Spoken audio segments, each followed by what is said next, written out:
إن الحمد لله نحمده ونستعينه ونستغفره ونعوذ بالله من شرور أنفسنا ومن سيئات أعمالنا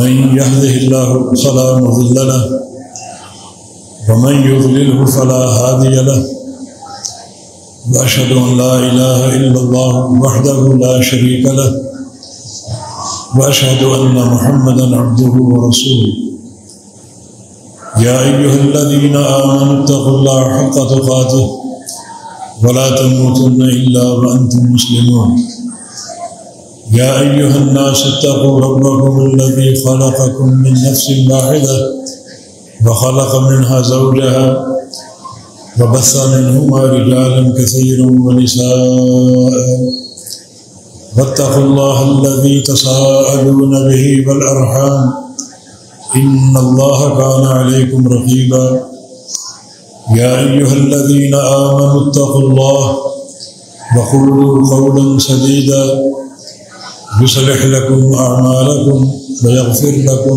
ذنوبكم ومن يطع الله ورسوله فقد فاز فوزا عظيما أما بعد فإن خير الحديث كتاب الله وخير الهدي هدي محمد صلى الله تعالى عليه وسلم وشر الأمور محدثاتها وكل محدثة بدعة وكل بدعة ضلالة وكل ضلالة في النار من يطع الله ورسوله فقد رشد واهتدى ومن يعص الله ورسوله فقد ضل وغوى اللهم صل على محمد وعلى آل محمد كما صليت على إبراهيم وعلى آل إبراهيم إنك حميد مجيد اللهم بارك على محمد وعلى آل محمد كما باركت على إبراهيم وعلى آل إبراهيم إنك حميد مجيد سبحانك لا علم لنا إلا ما علمتنا إنك أنت العليم الحكيم رب اشرح لي صدري ويسر لي أمري واحلل عقدة من لساني يفقه قولي أعوذ بالله من الشيطان الرجيم من همزه ونفخه ونفثه بسم الله الرحمن الرحيم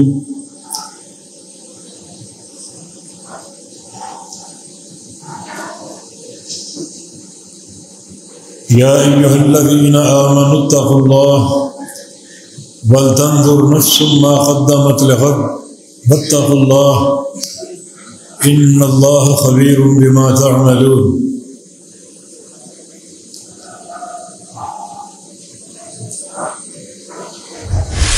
کسی خطبہ جمعہ میں ہم نے ضمناً یہ عرض کیا تھا کہ جو وطر کی دعائے قنوت ہے بڑا اس میں علم ہے، بڑے اعتقادی مسائل ہیں۔ تو ایک ساتھی کی خواہش ہوئی کہ اس کی شرح ہو جائے، اسی حوالے سے کچھ باتیں عرض کروں گا۔ یہ دعا سب کو یاد ہے، اللہم اہدنی فی من ہدیت وعافنی فی من عافیت وتولنی فی من تولیت وبارک لی فی ما اعطیت وقنی شر ما قضیت فإنک تقضی ولا یقضى علیک انہ لا یضل من والیت ولا يعز من عاديت تباركت ربنا وتعاليت۔ مسند احمد، سنن ابی داؤد، جامع ترمذی اور سنن نسائی وغیرہ میں یہ حدیث بسند ثابت موجود ہے، اور یہ واحد حدیث ہے جس کے راوی نبی علیہ السلام کے نواسے جناب حسین ابن علی رضی اللہ تعالیٰ عنہ،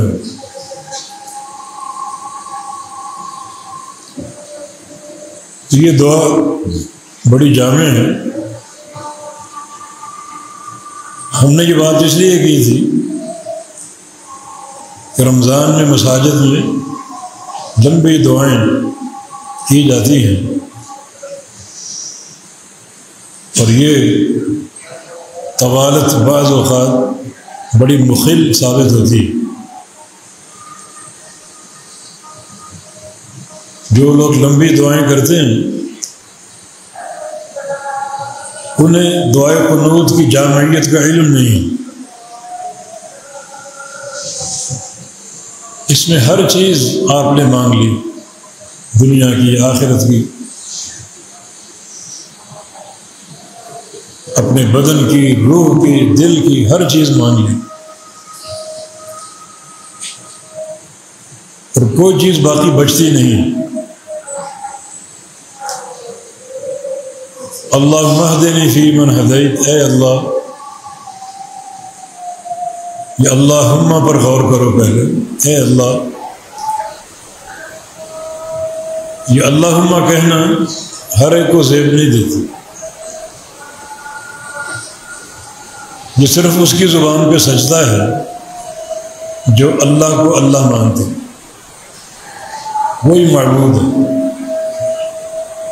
وہی ہر عبادت کے لائق ہے، بدنی عبادت ہو، مالی عبادت ہو، دن کی ہو، رات کی ہو، دل کی ہو، زبان کی ہو، یا جسم کے بقیہ اعضاء کی ہو، اللہ ہی ہر عبادت کا مستحق ہے۔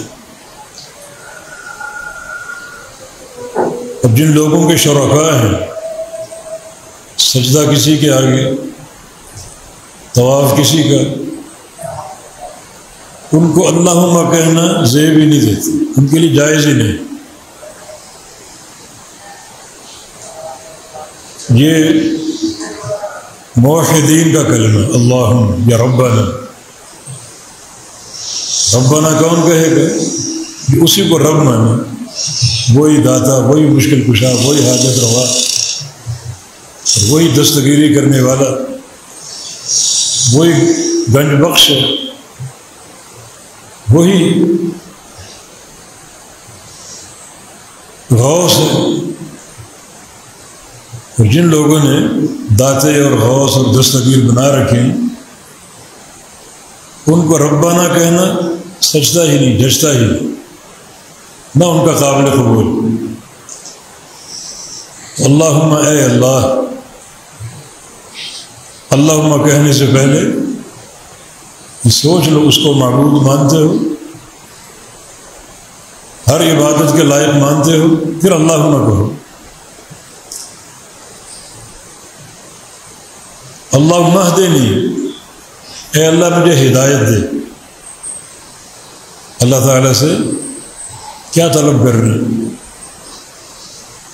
وہی چیز جو روزانہ بار بار طلب کرتے، اہدنا الصراط المستقیم، ہمیں صراط مستقیم کی ہدایت دے۔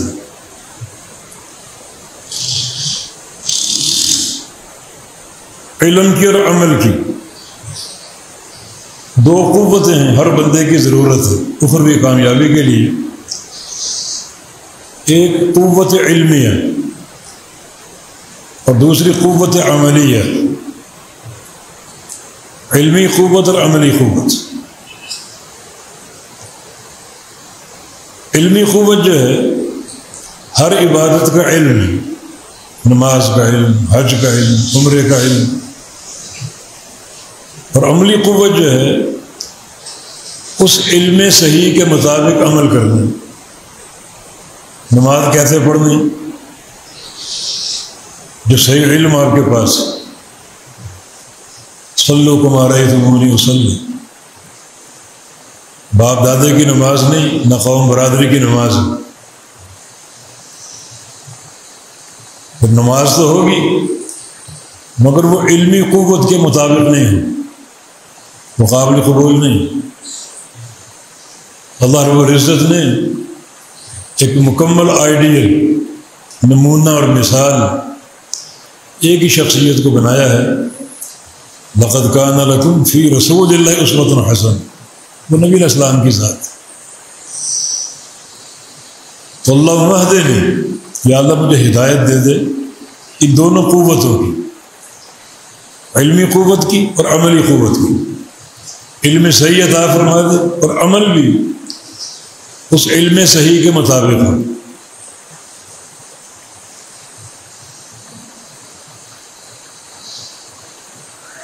شیخ الاسلام فرماتے ہیں کہ جب اہدنا کہو یا اللہم اہدنی کہو تو آپ کے دل میں دو چیزیں جمی ہوں، پختہ ہوں. ایک ہدایت دے دے، دوسرا اس پر قائم رکھنا، کیونکہ ان القلوب بین اصبعین من اصابع الرحمن یقلبها کیف یشاء. سارے بندوں کے دل اللہ تعالیٰ کی دو انگلیوں کے بیچ میں ہیں. اللہ ان دلوں کو جب چاہے پھیر دے، جس طرف چاہے پھیر دے. سرور کائنات محمد الرسول اللہ صلی اللہ علیہ وسلم تا دم حیات یہ دعا کرتے رہے، یا مقلب القلوب ثبت قلبی علی دینک. دلوں کو پھیرنے والے میرے دل کو اپنے دین پر قائم رکھنا. تو اللہ اہدنی، مجھے ہدایت دے دے، ہدایت کی عطا، صحیح راستے کا فہم اور اس پر استقامت. کوئی مرحلہ ایسا نہ ہے کہ میرے دل کو پھیر دے تو ہدایت سے پھیر دے، دین سے پھیر دے. تو بڑا قیمتی سوال ہے، مجھے ہدایت دے دے.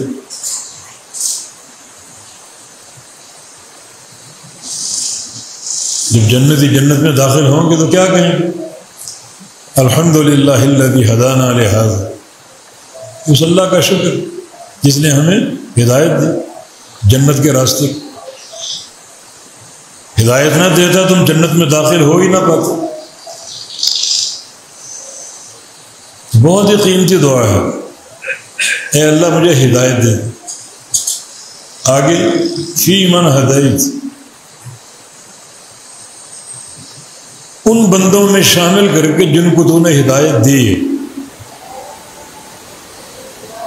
کیا مانگ رہے ہیں؟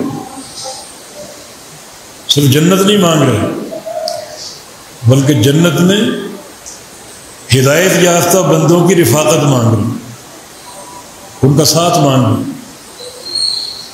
اس زمرے میں اپنے آپ کو شامل کروا رہے ہیں، اس جماعت میں اپنے آپ کو داخل کروا رہے ہیں. ہدایت یافتہ کون ہے؟ انبیاء، صدیقین، شہداء، صالحین، اولیاء. لیکن چھوٹا سا جملہ اور آپ نے دو عظیم اور لازوال نعمتیں مانگ لی. صرف جنت نہیں بلکہ انبیاء صدیقین کا ساتھ بھی. اس زمرے میں شامل کر لے، مجھے اس گروہ میں داخل کر دے. بڑی عظیم طلب ہے یہ. یوسف علیہ السلام کی جو آخری دعا تھی، توفنی مسلما والحقنی بالصالحین، مجھے موت دینا بحالت اسلام اور موت دینے کے بعد مجھے صالحین کے ساتھ ملا دینا. خود محمد الرسول اللہ صلی اللہ علیہ وسلم، سید عائشہ صدیقہ فرماتی رضی اللہ عنہ کہ توفی رسول اللہ صلی اللہ علیہ وسلم فی بیتی وفی یومی وبین حاقنتی و داخنتی. نبی علیہ السلام کا انتقال میرے گھر میں ہوا، اس دن باری بھی میری تھی اور آپ کا سر میرے سینے سے ٹکا ہوا تھا. موت کی سکرات طاری، اچانک آپ کے ہونٹ ہلے. میں نے غور سے سنا تو آپ کیا کہہ رہے تھے؟ اللہم بالرفیق الاعلی، اللہم بالرفیق الاعلی، یا اللہ مجھے ملا دے رفیق اعلیٰ کے ساتھ۔ رفیق اعلیٰ کیا ہے؟ وہی صدیقین، انبیاء، صدیقین، شہداء اور صالحین۔ یہ بڑے بڑے انبیاء کا سوال، یہی سوال آپ کر قنوت وتر میں، اللہم اہدنی فیمن ہدیت، مجھے ہدایت دے دے ان بندوں میں شامل کر کے جن کو تو ہدایت دے چکے، جیسے ان کو ہدایت دی ہے، ہدایت کی استقامت دی ہے، ویسے مجھے بھی ہدایت دے دے اور ہدایت کی استقامت دے۔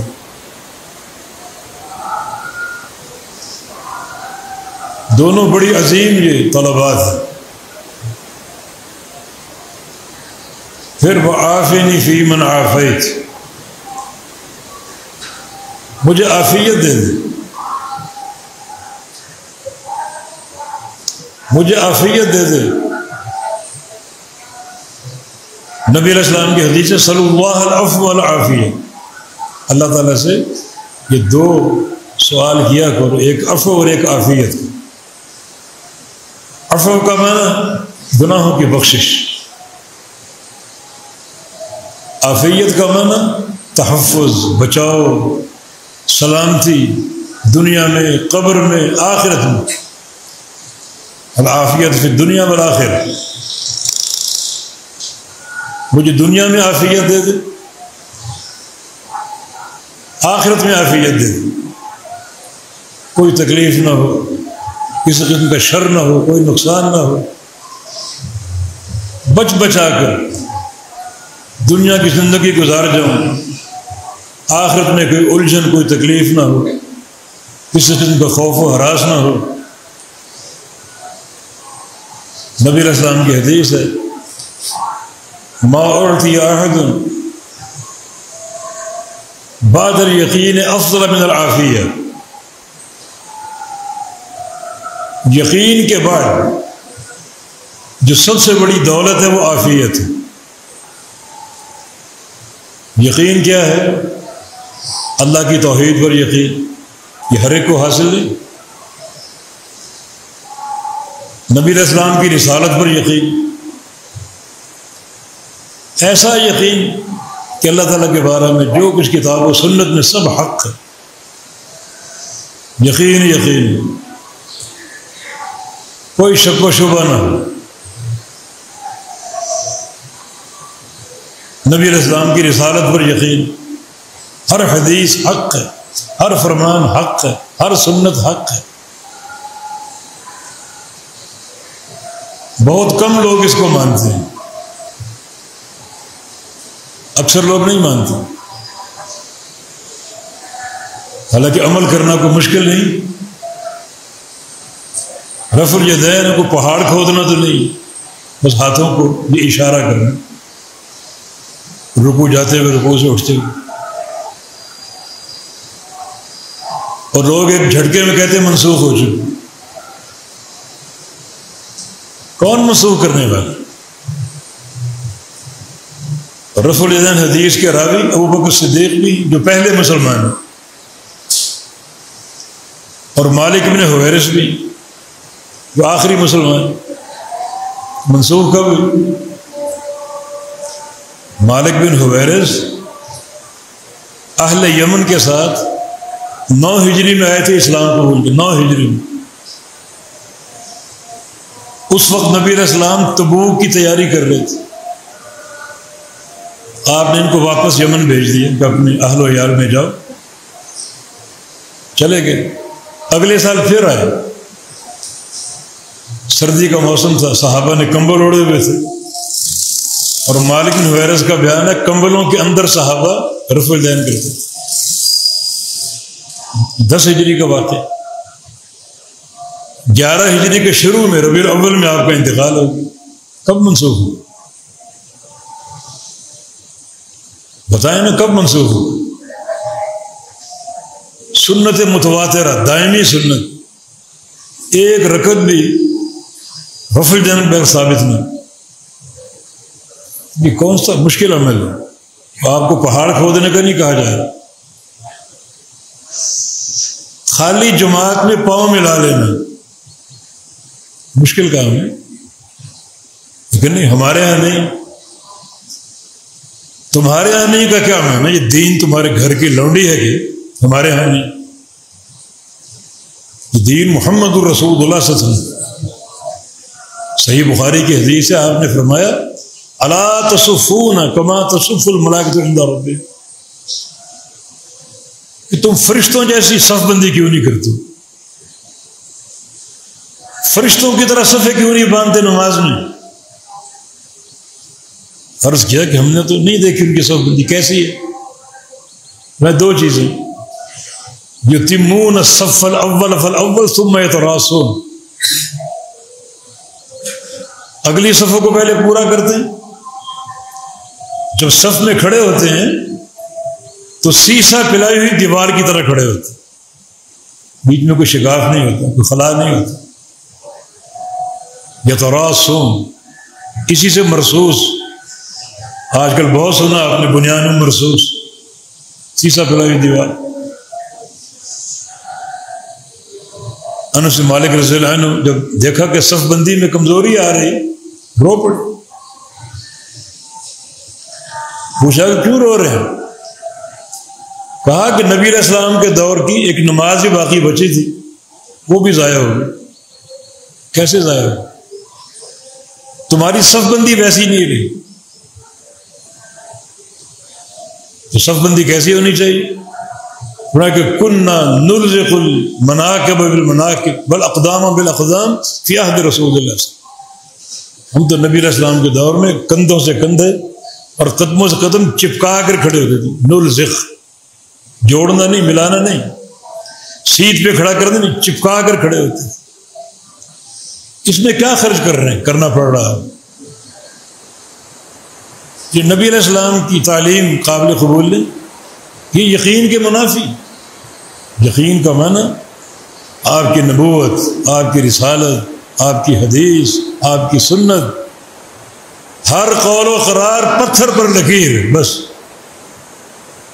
دنیا ہل سکتی، آپ کا فرمان نہیں چل سکتی۔ بڑی جرت ان لوگوں کی جو دن دھاڑے چن چن کر فرامین کو ٹال بھی ہیں، رد بھی کر رہے ہیں۔ ہمارے ہاں یہ نہیں، یہ دین ہمارے ہاں تمہارے ہاں کا نام نہیں، کوئی شطرنج کے پتے نہیں ہیں، یہ آپ کے اور یہ میرے۔ یہ دین حقیقت واحدہ محمد الرسول اللہ صلی اللہ علیہ وسلم۔ تو فرمایا کہ یقین کے بعد جو سب سے بڑی دولت بندے کو دی گئی وہ عافیت کی، اور دعائے قنوت میں آپ عافیت کا سوال کریں، وعافنی، مجھے عافیت دے دے، دنیا کی زندگی گزاروں عافیت کے ساتھ، نہ کوئی روحانی تکلیف ہو، نہ بدنی تکلیف ہو،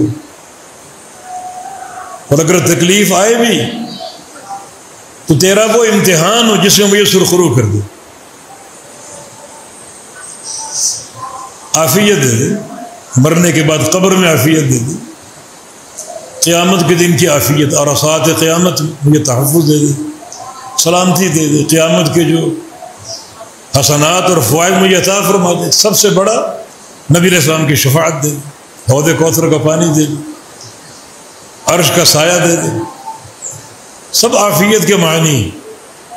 اور فی من عافیت، عافیت دے ان بندوں کے زمرے میں شامل کر کے جن کو تو عافیت دے چکے، وہی دعا۔ خالی عافیت کا سوال نہیں کر رہے، اپنے لیے عافیت مانگ رہے ہو، اور ساتھ ساتھ اس زمرہ، اس جماعت اور گروہ میں شمولیت کی استدعا کر رہے ہیں جن کو اللہ عافیت دے چکے۔ سارے انبیاء، سابقین، اولیاء، علماء، صدیقین، شہداء، صالحین، سب عافیت پانے والے۔ کوئی چیز باقی بچتی؟ یہ عافنی میں دنیا، قبر، آخرت، ہر چیز آ، کوئی چیز باقی نہیں بچی، ہر نعمت آ گئی۔ مزید بتولنی فی من تولیت، تولنی کا معنی کن لی ولی، میرا دوست بن جا، میرا دوست بن جا، مجھے اپنا دوست بنا لے۔ یہ ولی سے، ولایت سے، دوستی کے معنی میں میرا دوست بن جا۔ اللہ دوست بن گیا تو کچھ باقی بچتا، کوئی محرومی باقی رہتی؟ وہ دوست بن جائے، پوری دنیا ساتھ چھوڑ جائے، سب کچھ آپ کے پاس،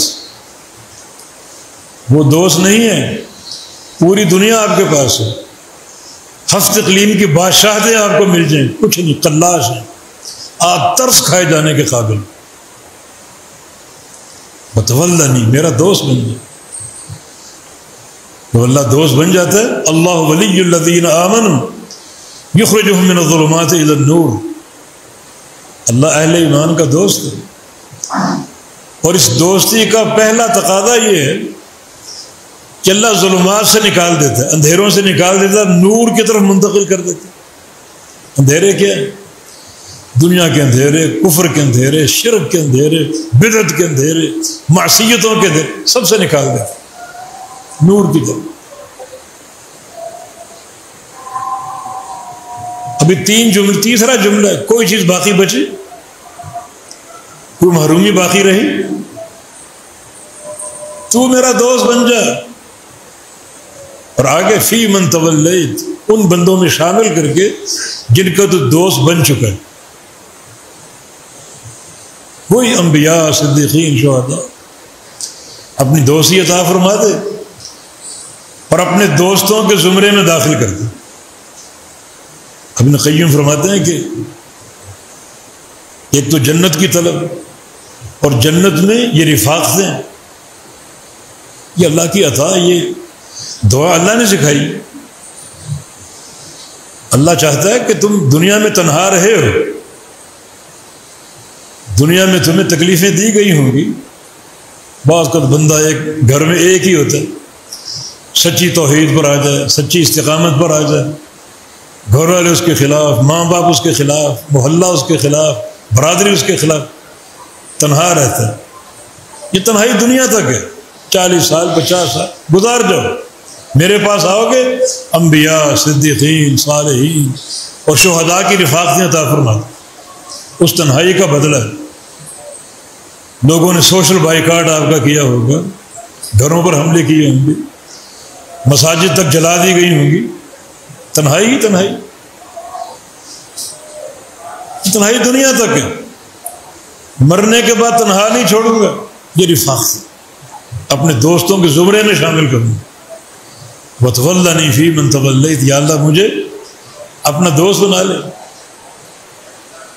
اور اپنے دوستوں کی جماعت میں، گروہ میں شامل کر دے۔ کیا کچھ آپ نے مانگ لی، کوئی چیز چھوڑی؟ اس میں شفا آ گئی، دنیا کی تجارت آ گئی، کاروبار آ گیا، بدنی صحت آ گئی، روحانی صحت آ گئی، اپنی صحت، اپنی سلامتی، بچوں کی سلامتی، اہل و عیال کی سلامتی، کوئی چیز باقی نہیں بچتی۔ قبر کا تحفظ، قیامت کا تحفظ، عرصات قیامت میں سلامتی سلامتی، عافیت ہی عافیت۔ جب اللہ دوست بن جائے تو پھر کوئی محرومی باقی نہیں۔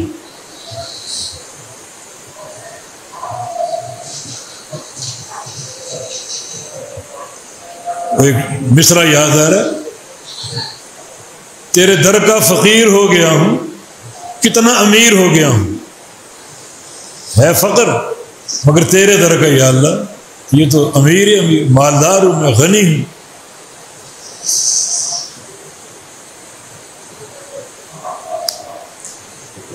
وتولنی فی من تولیت، یا اللہ اپنا دوست بنا لے مجھے، اور دوست بنا کے اپنے دوستوں کے زمرے میں شامل فرما۔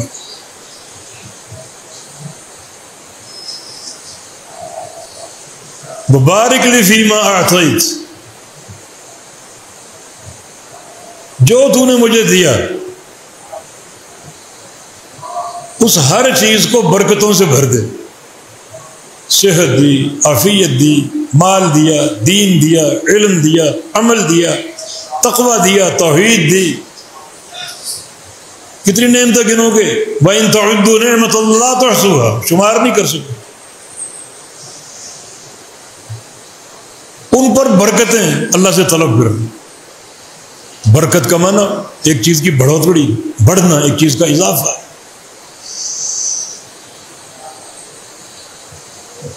جو چیز بابرکت ہوتی ہے وہ ختم نہیں ہوتی، بڑھتی رہتی. بے تحاشا تیری نعمتیں ہیں، انہیں برکتوں سے بھر دے، بڑھاتا جا، اضافے کرتا جا. یہ معنی آپ کی سوچ میں بھی نہیں ہے. ہم جو کھڑے کھڑے آدھا آدھا گھنٹہ دعائیں کرتے رہتے ہیں، نبی علیہ السلام نے اس دعا پر اکتفا کیا. اس میں کمی کیا ہے جو آپ کو اپنی بنائی ہوئی دعائیں یاد کرنی پڑ رہی، ذکر کرنی پڑ رہی؟ کمی کیا ہے اس میں؟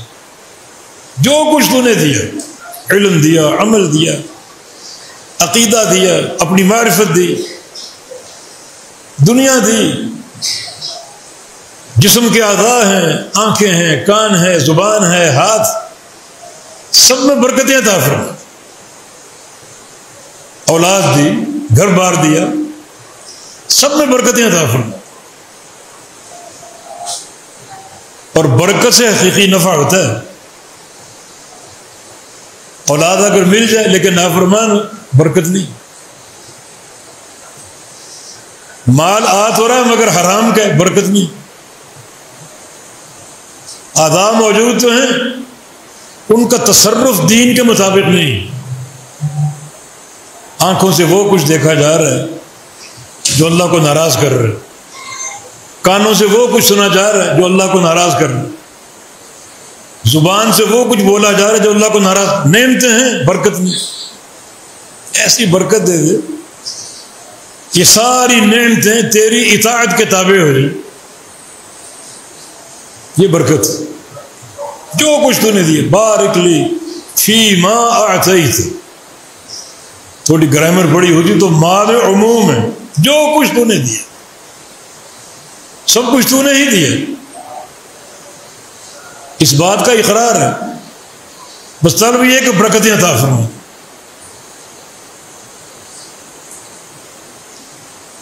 ہر خیر آ گئی، ہر خیر با برکت ہو گئی.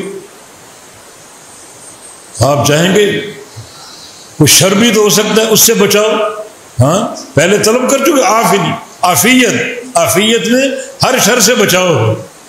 لیکن آگے وقنی شر ما قضیت، تیرے فیصلوں میں جو چیز شر ہے مجھے اس سے بچا لے. اللہ کے فیصلوں کی دو قسمیں، خیر اور شر. یہ دنیا اللہ تعالیٰ کا کارخانہ ہے. ہر خیر اللہ کے امر سے ہوتا ہے، ہر شر اللہ کے امر سے ہوتا ہے. یا اللہ ہر شر سے بچا لے. شر کے فیصلے تیرے ہی ہیں، بچاؤ بھی تیرے امر سے ہوگا. وقنی شر ما قضیت، تیرے فیصلوں میں جو شر ہے مجھے بچا لے اس سے. ہر خیر بھی آ گئی، ہر خیر کی برکت بھی آ گئی، ہر شر سے بچاؤ بھی آ گئی. بتاؤ یہاں تک کون سی چیز باقی بچی جس سے محرومی کا آپ کو شکوہ ہو؟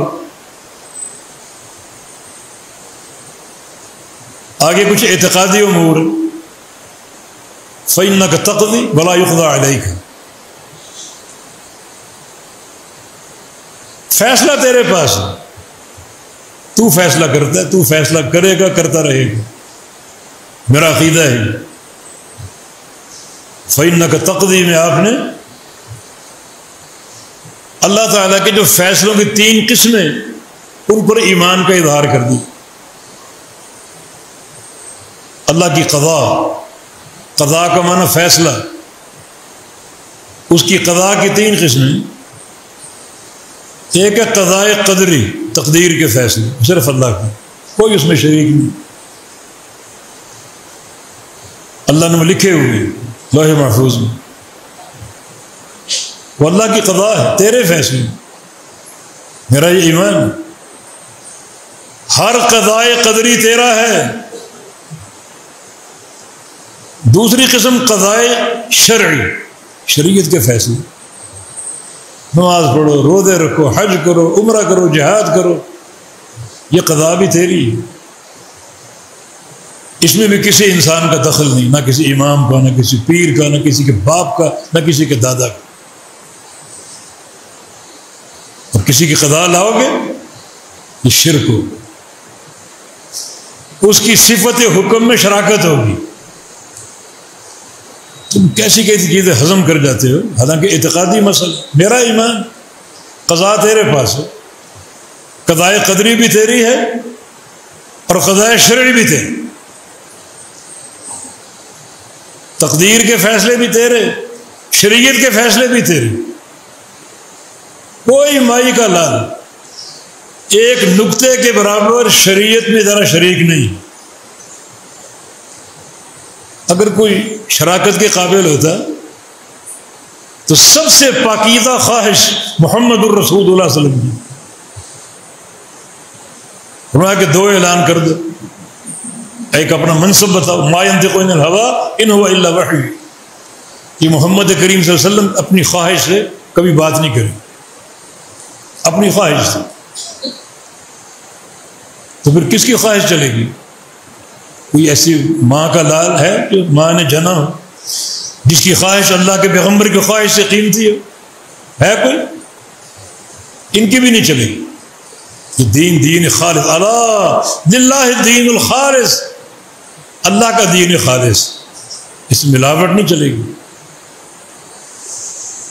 یہ قضاء شرعی، دنیا کو بتا دو۔ لو تقول علینا بعض الاقاویل، کوئی ایک شوشہ آپ نے اپنی طرف سے بنا کر ہمارے کھاتے میں ڈال دیا، دائیں ہاتھ سے پکڑ لیں گے آپ اور آپ کی شاہرت کاٹ دیں۔ اللہ مخاطب ہے کس سے؟ سرور کائنات سید ولد آدم محمد الرسول اللہ صلی اللہ علیہ وسلم۔ کس کی قضا ہے پھر؟ کس کی بات چلے گی؟ ہم حج کے لیے جا رہے تھے، میں نے احرام باندھا ہوا ایئرپورٹ میں، بند جوتا پہنا ہوا تھا۔ ایک صاحب آ گیا کہ آپ نے یہ جوتا کیوں پہنا ہوا، چپل پہنے کیوں؟ کہتے جو پاؤں کے اوپر کی جو پشت ہے یہ ننگی ہونی چاہیے۔ میں نے کہا دلیل؟ حضرت تھانوی صاحب نے لکھا ہے۔ کہ دین کوئی تھانوی صاحب کا تو نہیں، دلیل تو قال اللہ وقال رسول اللہ، دلیل دے دو ہم اتار دیتے۔ میں نے کہا دلیل مجھ سے لے لو، نبی علیہ السلام کا فرمان ہے اگر جوتا نہ ہو تو موزے پہن لو، ٹخنے ننگے رکھو، تو موزوں سے پورا پاؤں ڈھک جائے گا۔ بات وہ ہو نا جو شریعت کے مطابق ہو، اللہ رسول کے فرمان کے مطابق ہو۔ دین کسی کے گھر کا غلام تو نہیں، جیسے مرضی موڑ دو پھیر دو۔ غالباً پچھلے جو میں عرض کیا تھا، ہمارے دوست محقق بہشتی زیور کا اسلام سینکڑوں مسائل پیش کیے ہیں، بہشتی زیور میں ہیں، قرآن و حدیث میں کہیں نہیں۔ بیٹیوں کو جہیز کا تحفہ دیتے ہو تو ساتھ وہ بھی دو، تاکہ بیٹیاں صحیح علم تو لے لیں۔ سینکڑوں مسائل، نہ قرآن میں نہ حدیث میں۔ کس کی خواہش چلے گی؟ ما ينطق عن الهوى، یہ نبی بھی اپنی خواہش سے بات نہیں کر سکتے کی تو اٹھا لیں گے اوپر، شاہرت کاٹ دیں، اسے کوئی بچا نہیں سکے گا۔ قانون قانون ہے، اللہ کسی کی محبت سے مجبور نہیں ہے۔ ایک طرف فرما رہا ہے میرا نبی حبیب اللہ ہے، میرا نبی خلیل اللہ ہے، دوسری طرف ایک مسئلہ اگر اپنا بنا کے ہمارے کھاتے میں ڈال دیا، چار کاٹ دی، تو کون اللہ کا لاڈلا ہے پھر؟ وہ کس کی محبت سے مجبور ہے پھر؟ فَإِنَّكَ تَقْضِي، یہ جملہ جب کہو معنی ذہن میں ہو اور عقیدہ اس معنی کے مطابق ہو، تیری قضا ہے، قضائے قدری بھی تیری، اپنی مرضی سے نہ کوئی مر سکتا نہ پیدا ہو سکتا، ایک دانہ زیادہ نہیں کھا سکتا، ایک قطرہ زیادہ نہیں پی سکتا، جو وقت ہے اس وقت پہ مرے گا، نہ ایک لمحہ آگے نہ پیچھے، یہ اللہ کے قدری فیصلے، قضائے قدری، اور قضائے شرعی بھی اللہ کی، شریعت اللہ کی، سارے امر اللہ کے، سارے آرڈر اللہ کے۔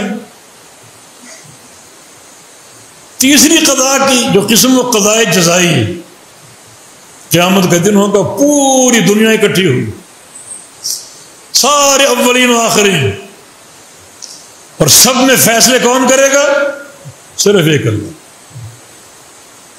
غور کریں، ہو سکتا ہے کھربوں لوگ جمع ہوں، وہ کھربوں لوگ مل کر بھی اللہ پر غلبہ نہیں پا سکیں گے، اللہ کے فیصلے کو تبدیل کرنا چاہیں۔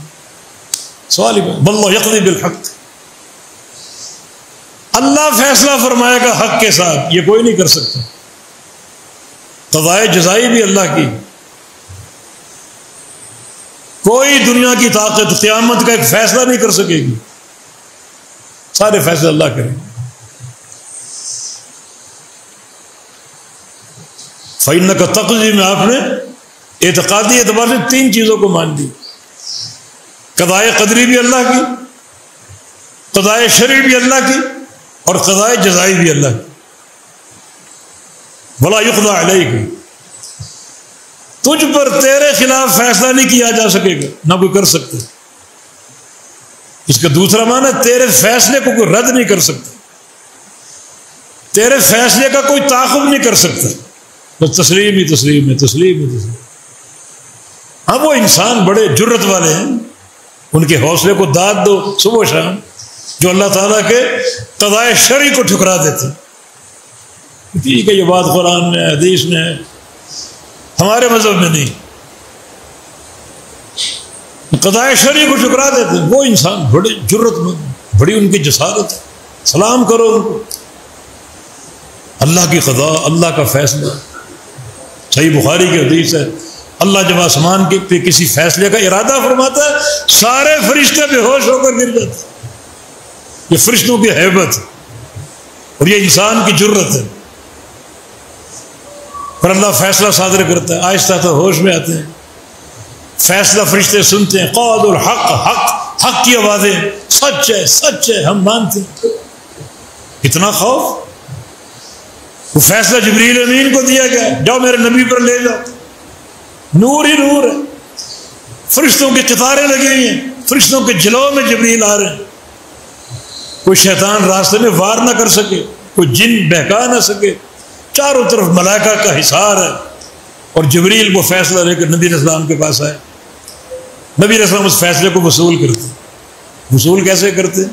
بڑی تکلیف کے ساتھ۔ عائشہ صدیقہ فرماتی ہیں ينزل علیہ وحی پھر یوم شدید البرد، شدید سردی کا دن ہوتا، آپ پر وحی اترتی، فیفصم عنہ وإن جبینہ یتفصد عرقا، جبریل وحی دے کر جاتے تو آپ کی جبین سے پسینہ یوں گرتا جیسے پرنالے سے پانی گر۔ جبین یہ حصہ، سامنے کا حصہ جبہہ کہلاتا ہے، اور دائیں اور بائیں کا حصہ جبین، دونوں طرف سے پسینے کے پرنالے بہہ رہے ہیں۔ ثقل آپ پر ہوتا، اتنا بوجھ آپ پر ہوتا، سانس پھول جاتی جیسے سونے والا خراٹے لے رہے۔ اس تکلیف سے فیصلہ وصول کیا، پھر تکلیف سے پہنچایا بھی۔ وہی شدت کا نام، مکہ میں 13 سال پتھر کھائے، قوم کے طعنے، جانوروں کی اوجڑیاں، بیٹی کو شہید کیا گیا۔ یہ مکہ کے 13 سال، مدینہ کے 10 سال، ریاست تو مل گئی مگر کبھی بدر کا سفر، کبھی احد کا سفر، کبھی تبوک کا سفر، کبھی فتح مکہ کا سفر، کبھی حنین کا سفر، وہ چین کا ایک دن گزارا، تکلیف ہی تکلیف، وہی وصول کرنا بھی تکلیف، وہی کو پہنچانا بھی تکلیف، وہی کا تحفظ بھی تکلیف. یہ نبی علیہ السلام کی حیات مبارکہ. اور نبی کے عاشق کیا کہتے ہیں؟ ٹھیک ہے فرمان ہے آپ کا، بخاری میں ہے، ہمارے مذہب میں نہیں. سلام تیری جرت کو سلام. ایک طرف ملائکہ کو دیکھ، وحی کے مقام کو دیکھ، اپنے پیغمبر کی تکلیف کو دیکھ، تکلیف کی شدت کو دیکھ، اور ایک طرف اپنے رویے کو دیکھ. ہمارے ہاں یہ نہیں. فَإِنَّكَ تَقْضِي وَلَا يُقْضَىٰ عَلَيْكَ. چھوٹا سا جملہ مگر اس پر پوری بحث کریں تو بڑے عقیدے کے رموز اس میں پوشیدہ ہیں.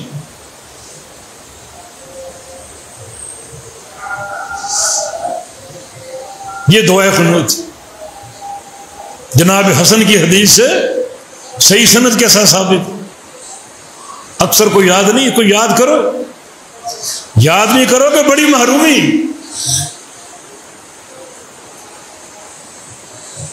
فَإِنَّهُ لَا يَذِلُّ مَن وَالَيْتَ وَلَا يُعِزُّ مَنْ عَادَيْتَ.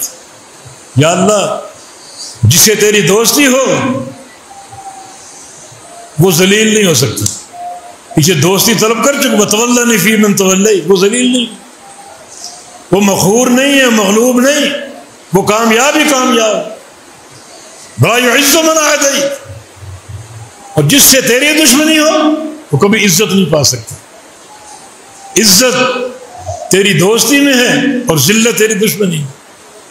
اپنا دوست بنا کے رکھ، تیری دشمنی کے متحمل نہیں ہو سکتے. وہ بندوں کو عزت مل ہی نہیں سکتی، نہ دنیا میں نہ قیامت کے دن. اور تیری دوستی ہے، یہاں بھی عزت وہاں بھی عزت. تیرا دین عزت کا پیغمبر، شرف کا باعث.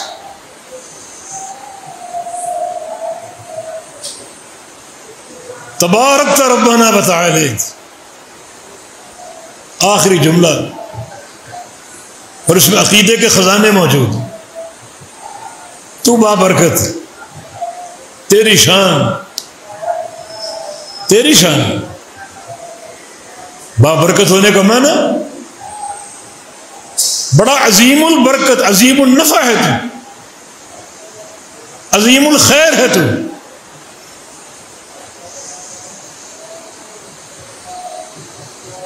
اس کی خیر یہ نہیں کہ بڑھتی ہے، بڑھتی نہیں. یا عبادی لو ان اولکم وآخرکم وانسکم وجنکم کانوا علی اتقى قلب رجل واحد ما زادوا فی ملکی شیئا. یا عبادی لو ان اولکم وآخرکم وانسکم وجنکم کانوا علی افجر قلب رجل واحد ما نقصوا من ملکی شیئا. صحیح مسلم کی حدیث قدسی. میرے بندو تمہارے سارے اگلے پچھلے انسان جن سارے متقی بن جائیں، سب سے بڑے متقی کائنات میں. سب سے بڑا متقی کون ہے؟ میرا عقیدہ محمد الرسول اللہ صلی اللہ علیہ وسلم. سارے محمد بن جائیں صلی اللہ علیہ وسلم تو میری بادشاہت میں ایک ذرے کا اضافہ نہیں کر سکے. اور سارے افجر بن جائیں، سب سے بڑے فاسق، فاجر، غلیظ، منحوس جیسے فرعون.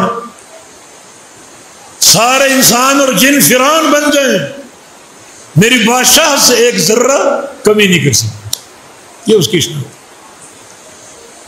برکت برکت، نفع نفع، خیر خیر. وتعالیت، اور تو بلند ہے، تیری صفت علو ہے. اس کو مانا اللہ کہاں ہے؟ مومن کے دل میں. مومن کا دل اللہ کا گھر ہے. کسی بندے دا دل نہ ٹھاویں، رب دلاں وچ رہندا. دلوں میں رب رہتا ہے. یہ عقیدہ ابو جہل کا بھی نہیں تھا. تعالیت، سبحان ربی الاعلی، سب سے اوپر اللہ کی ذات. رب دلوں میں رہتا ہے.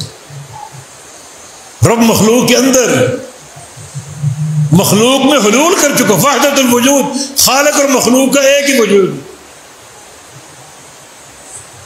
سب سے گندا نظام صوفیوں کا نظام، جو سلسلے بنے میں 100 بردی نقش بندی.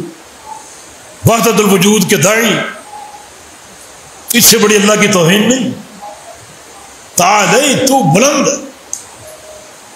اللہ کے علو کی 3 قسمیں، ایک علو مکان، تیرا مکان سب سے اونچا، سب سے اوپر ہے تیرا گھر، رحمان عرش پہ مستوی،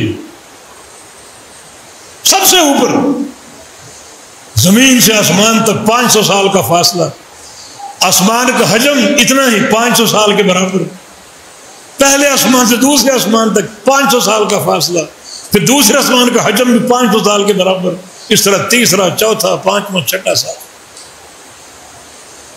7ویں آسمان کے اوپر ایک بحر ہے، سمندر، جس کی تہ سے لے کر سطح تک 500 سال کا فاصلہ۔ آسمان کو دیکھو، زمین پہ رہنے والوں، اتنا گہرا وہ سمندر ہے، اس کی سطح پہلے آسمان کو دیکھو اتنی، زمین اس کی تہ ہے اور وہ آسمان اول اس کی سطح، اوپر کرسی ہے، کرسی کا فاصلہ بھی 500 سال کا، اوپر اللہ کا عرش ہے، یہ کرسی کیا ہے؟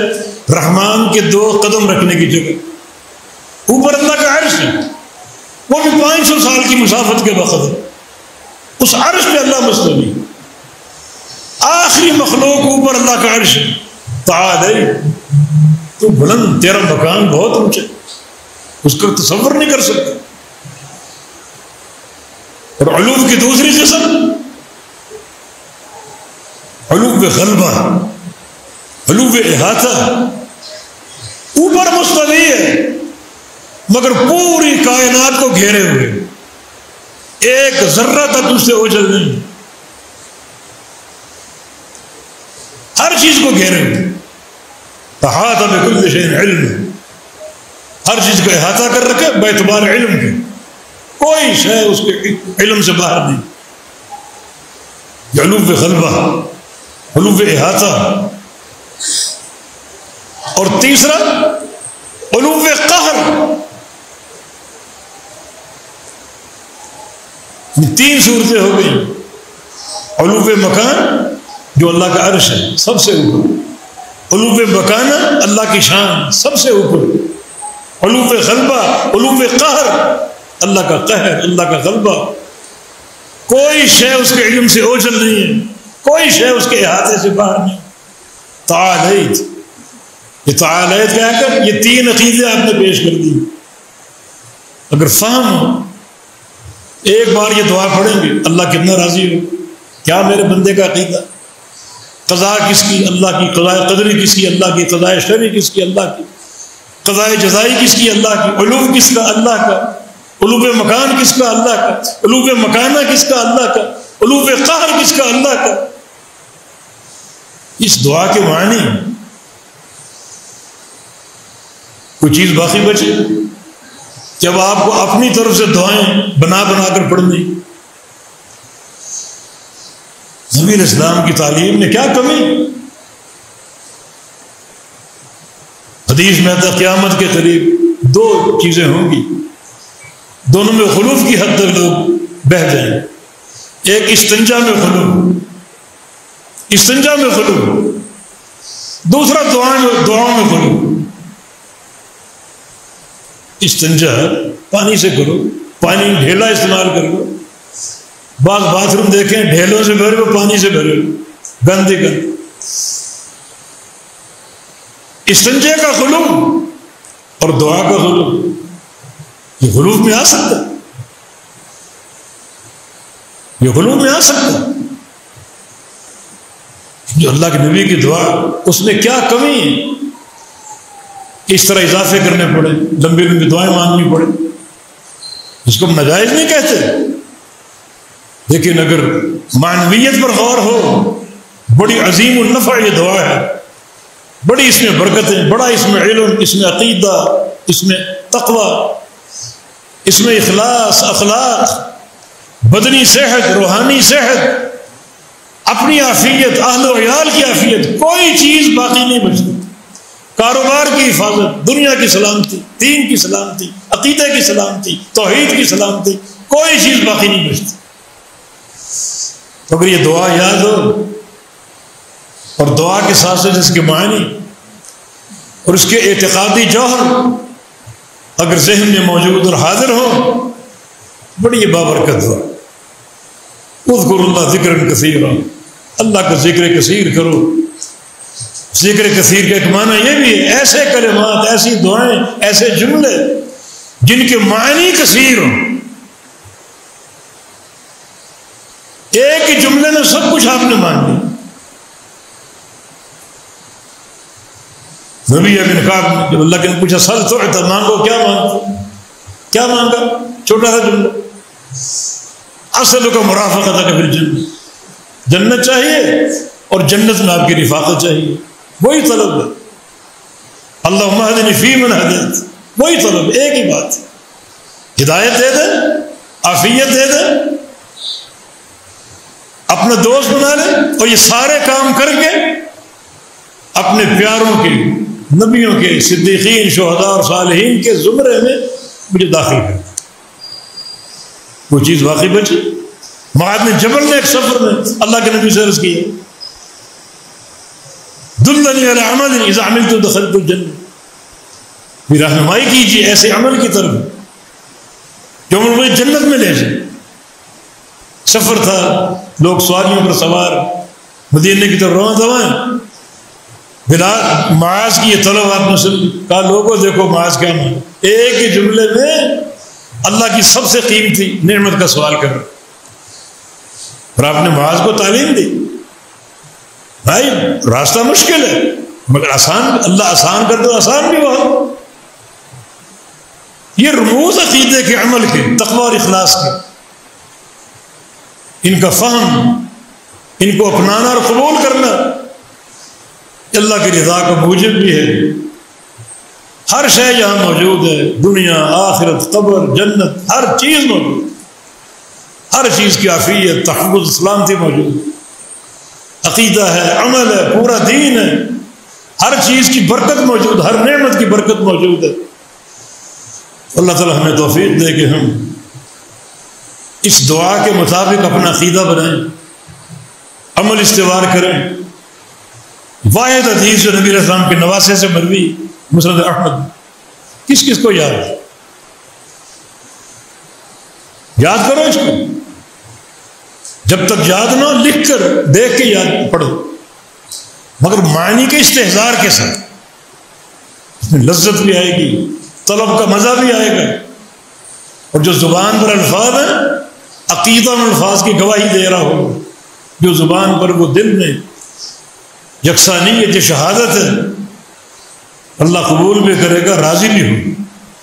وما توفیقنا الا باللہ. اللہ پاک ہم سے راضی ہو جائے، اللہ میں سچا عقیدہ عطا فرما دے، ایمان کی دولت عطا فرما دے، اور اللہ تعالیٰ اپنے پیارے نبی کی محبت، پیارے نبی کی سنت اور حدیث کو اپنانے کی، اس کا حق ادا کرنے کی توفیق دے دے. اقول قولی ھذا واستغفر اللہ لی ولکم واخر دعوانا الحمد للہ رب العالمین.